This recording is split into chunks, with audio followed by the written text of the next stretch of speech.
शेतकऱ्यांच्या विविध मागण्यांसाठी या ठिकाणी आंदोलन केल्या चाललंय। आमरण उपोषण सुरू आहे।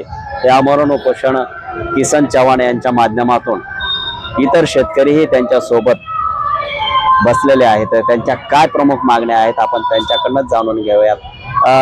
काय सांगणार तुम्ही, तुमच्या काय मागण्या आहेत? तुम्ही शासनाकडे प्रशासनाकडे काय मागण्या लावून धरलेल्या आहेत तुम्ही या उपोषणाच्या माध्यमातून? आपण पाहू शकता की गेल्या वर्षी सुरुवातीच्या काळामध्ये पावसाला एवढा विलंब झाला, त्यामुळे बीड जिल्ह्यातील काही तालुक्यामध्ये दुबार पेरणी करावी लागली आणि नंतर परतीचा पाऊस एवढा झाला की परतीच्या पावसामुळे शेतकरी हातात काहीच लागलं नाही।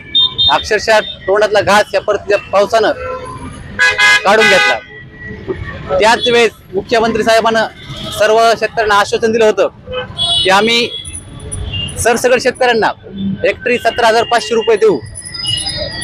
पण ते 17,500 रुपये देऊ म्हणले, पण अद्याप बीड जिल्ह्यातील शेतकऱ्याच्या खात्यावर 1 रुपया अजून पडलेला नाहीये।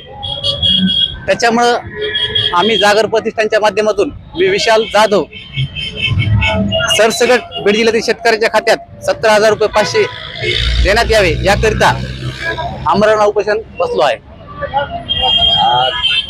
तुमच्या मागण्या ज्या आहेत शेतकऱ्यांच्या पीक विम्याच्या, ते पीक विमा अद्यापही काही शेतकऱ्यांना मिळालेला नाही असं तुम्ही मानतायत। तुमचा पुढील पाऊल काय असणार आहे? आज आम्ही म्हणजे जवळजवळ 50-60 गावात फिरलो, सगळ्या शेतकऱ्यांशी जनसंवाद केला आणि सर्वांशी चर्चा करून आम्ही आज आमरण उपोषणाचा निर्णय घेतला। ठीक आहे, जोपर्यंत सरकार शेतकऱ्याच्या खात्यात पैसे टाकत नाही तोपर्यंत आम्ही इथून 1 इंचही हलणार नाही। खरोखरच या ठिकाणी पाहायला गेलं तर किंवा शेतकऱ्यांचं नुकसान होऊ नये यासाठी माजलगावच्या छत्रपती शिवाजी महाराज चौकामध्ये आमरण उपोषण केले जात आहे।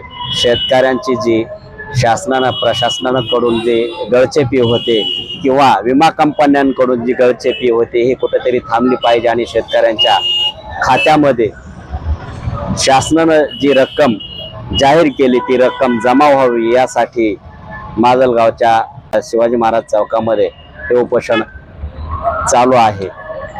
लोकप्रकाश मराठीसाठी कॅमेरामन अमर साळवेसह राजरतन डोंगरे, बीड, माजलगाव।